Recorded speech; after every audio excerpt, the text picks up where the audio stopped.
everyone. This is A Ripple Effect. I am Kim Graves. This is Jessica Ausbrook. We're from Solidarity Community Federal Credit Union, and we're having a fabulous day already. You're trouble. You know that, right? I know it. Can you just let me keep it together for 1 minute? I'm trying. You know, there's got to be humor in everything that you do. Mm-hmm. You got to have humor before you go to bed.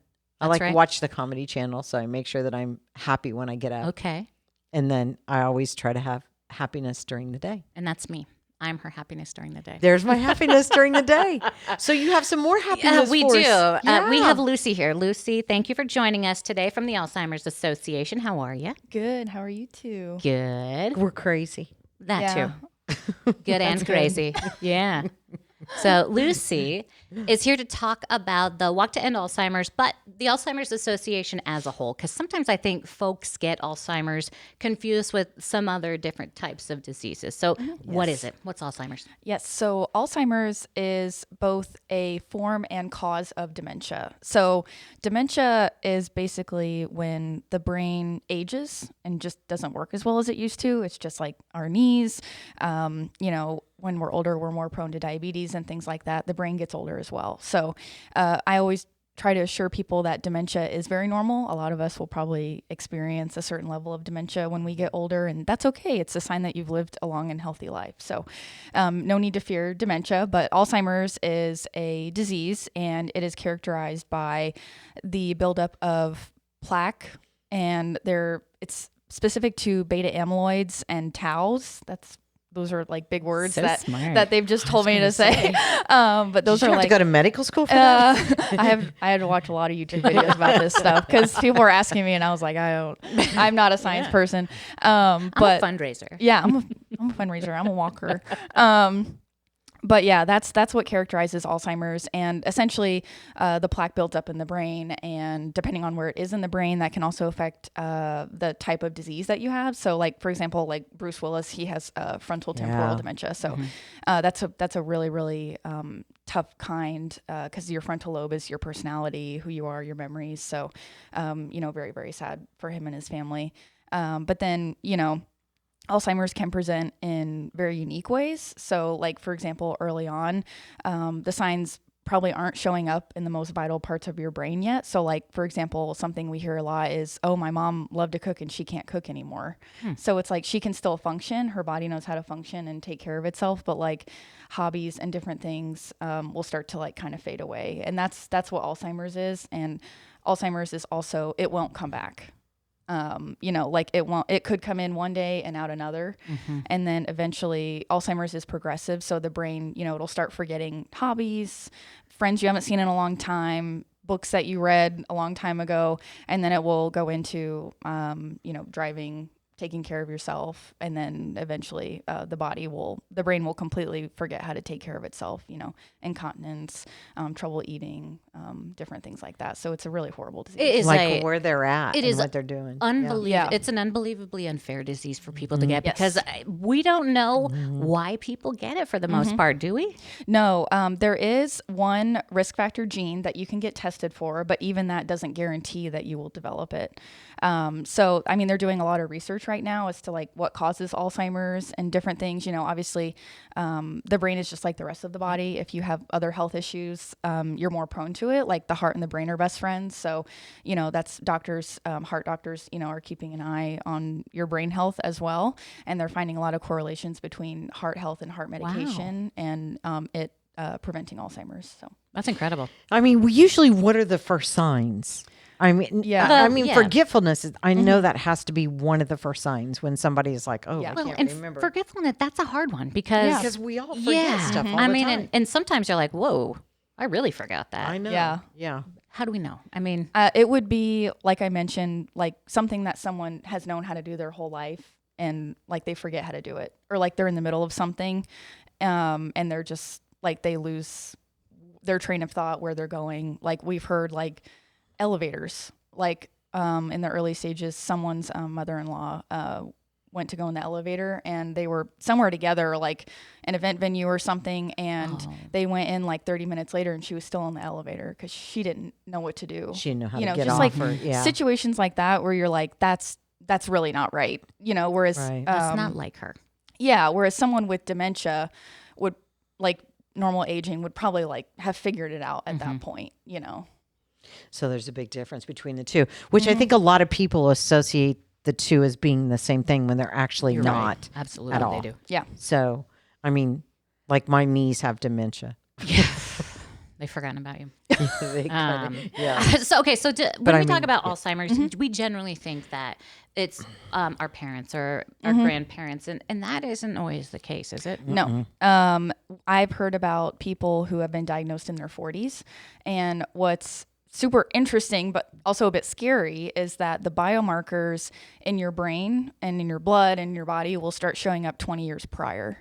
So that is why these new blood tests that are coming out are absolutely revolutionary, because the sooner you can get on medication, the higher quality of life you will have. The key thing with Alzheimer's is catching it as early as possible. And a lot of people, because it's normally diagnosed in older people, they're like, oh, they're just getting older, they're fine. Or, for those of us who have busy lives, if your parents or grandparents live in a home, you might not see them all the time. Obviously, if they're in a home, the nurses will probably catch on to what's happening. But, for when we're not around those people as much, it can be harder to catch those changes. Yeah. Do you have a number of how many Americans this affects annually? Yeah. I don't know about annually, but I know our most recent number was 7 million are diagnosed. 7 million? Diagnosed. That is huge. Yeah.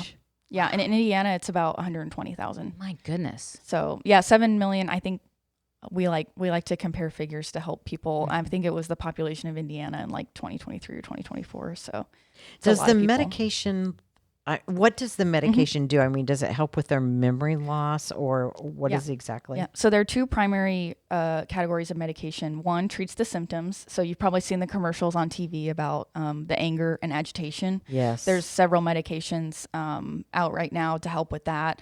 And then also like discomfort and things like that. And then there's also ones that slow the progression of the buildup of plaque.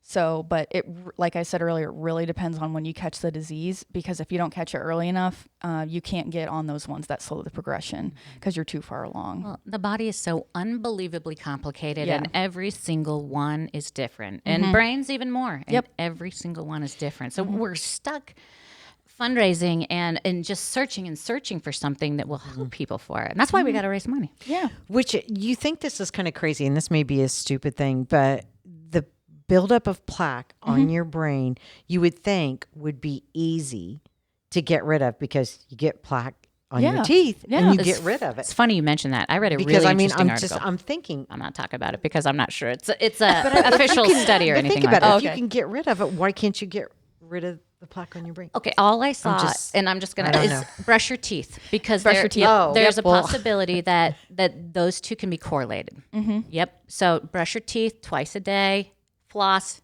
keep your teeth and your mouth in good shape. How do you get rid of the plaque off the brain? You would think it would be just as easy. So this would be a preventative way to not do that plaque. Just brush your teeth. That's all. It's your PSA. Yes. Yeah. And I know Alzheimer's sounds really scary, and especially when we talk to people, who know that they carry the gene or have it in their family.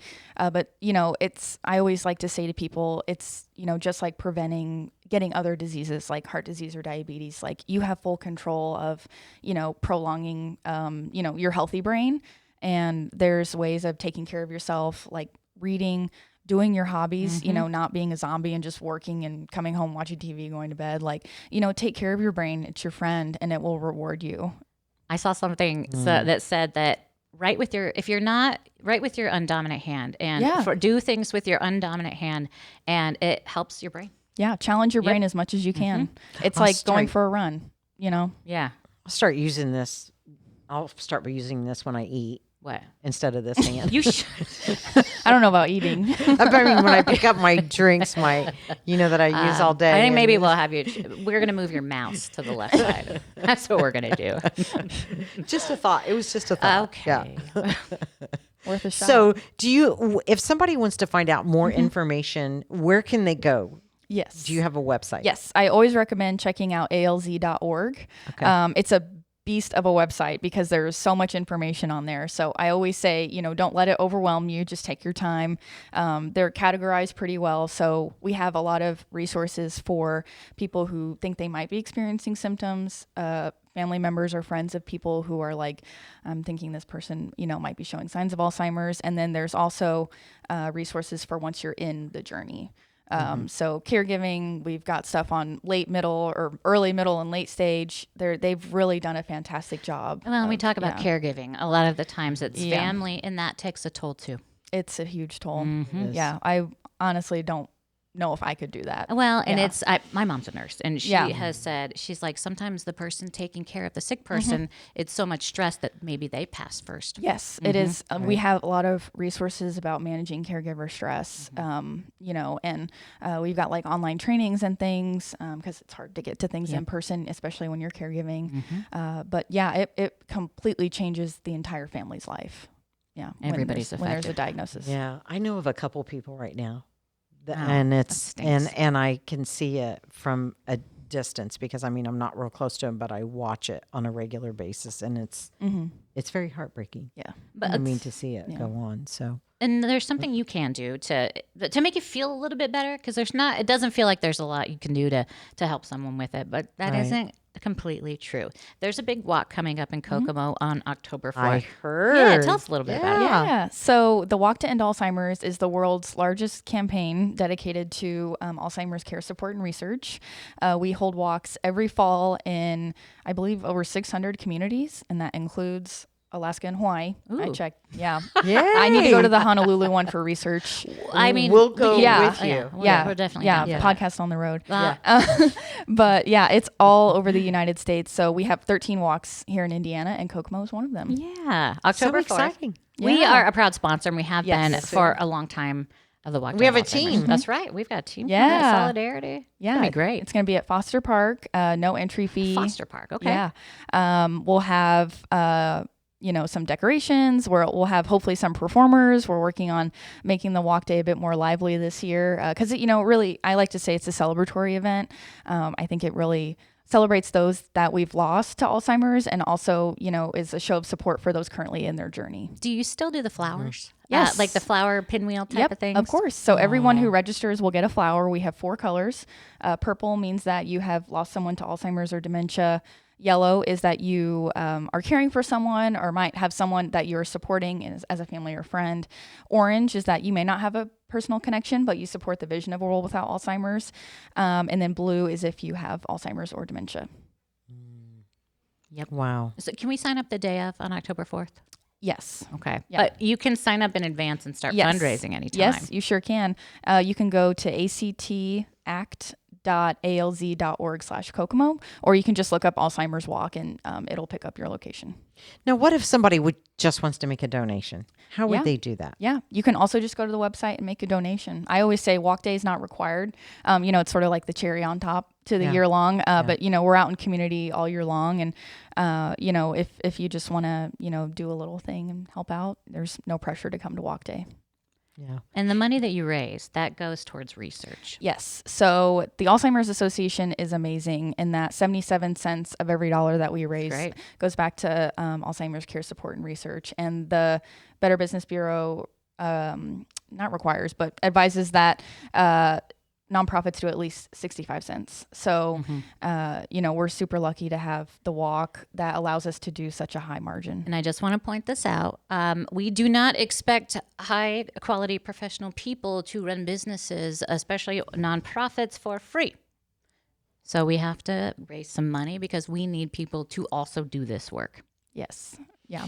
So does if I have someone in my family that is sick and I would like just some support, can I also reach out to your website and you guys will guide me in the direction that I need to go?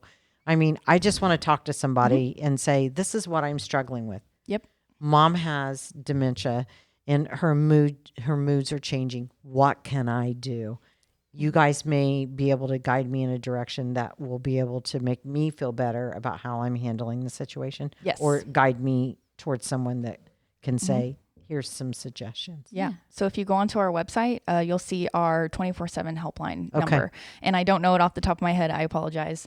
But I believe it's available in several languages. That's great. So that Okay. is our pride and joy. The association is very, very proud that we are able to offer that. Okay. Our operators are some of the most patient and understanding people that you'll ever meet. So if no question is too small, we always say just call the helpline. They're more than happy to help. If you're having a hard time finding something on the website, just give them a call. Not everybody's scared in this situation. Yeah. Everybody. Yeah. And what we hear from the helpline is that, people normally call when they hit rock bottom. And, it's very much not for that. You're always more than welcome to call the helpline much before you get there. We want you to feel that it's a resource that you can use every week if you need. As often as you like. Yeah. I do have one more question. So is it important that somebody that is diagnosed that they wear some sort of identification bracelet? I mean, is that a suggestion, or do you think usually somebody that's diagnosed will not wear that? Because sometimes they wander off. Sometimes they become missing. And this may help when they're trying to be located. Yeah, that really depends on the caregiver's wishes. I know that we worked a little bit with the Kokomo Fire Department a couple months ago, and they were telling us about the training that they do, and I believe police have to do training as well. So, first responders are well trained in that, but it's really up to the caregiver if they choose to have that person identify that they have Alzheimer's. I know it's a bit of a stigma. For a long time, it was viewed as a mental health issue. And, here in America, we've come a long way with that. So I know some people aren't very outward about their diagnosis, but definitely if they're in the mid to late stage, they probably are either in a home or wearing some kind of identification or tracker. Okay. Yeah. Okay. Yeah. Because I know I had a friend that had passed away. And I recall at one point they didn't even know who I was, and they became like they were like 10 years old. Yep. And it just floored me to see the changes from a 70-year-old all the way to a 10-year-old. But it was just, I don't know, it was just a complete change to see all that happen. But then, you try to accommodate for the situation. You make the best of the situation. And then they didn't even know what a bowl was or a cup, but they were trying to describe what a bowl and a cup was. Yeah. And I was just kind of floored, but yet just went with what was going on at the time. That's all you can do. Yeah. The best piece of advice for anyone who has someone, a friend, a family member, is to just do your best to live in their world. That will make it so much easier on you and on them. And it's interesting that you said that, like a 10-year-old. Again, we've heard people say it's almost like Benjamin Button. Oh, sure. And things that, for example, I have a friend who her grandmother is starting to experience some signs. She's not diagnosed yet, but she grew up, I believe, in Quebec in Canada. So she spoke French as a child, and she's going back to only speaking French. Wow. That's her preferred method of communication. That's interesting. So it's incredible what the brain retains and, chooses to hold on to. That's incredible. With Alzheimer's. So, it's also, I think it's okay to find, for there to be a bit of fascination with how the brain changes with Alzheimer's, and also find humor. We hear that a lot from people who have had someone pass away or having, going through the trenches with Alzheimer's. They can do a lot of funny things, and it is okay to find humor in that and laugh and just be there with them. Interesting. Well, thank you so much. Amazing information. We learned a lot. Again, Yeah, Lucy a with lot. us from the Alzheimer's Association. Lucy, the details of that walk coming up in Kokomo one more time for us. Yes. So we will be there on Saturday, October 4th from 9 a.m. to 12. The walk, I believe, is less than a mile. We just go around the park, go around the water park, and wear our purple and bring our flowers. And I truly recommend just coming and checking it out, even if you don't have a personal connection. It's really an incredible event, and there'll be a lot of local businesses and local civic groups who will show up and show out. So, That's right. yeah, give us a visit. Keep an eye out for the Solidarity team. too. Yeah, solidarity. Yeah. Lucy, thank you for joining us today. Thank you for having me. Glad to have you. That will wrap things up for us for the Ripple Effect podcast. I'm Jessica. This is Kim Graves. We're from Solidarity Community Federal Credit Union. Have a great day.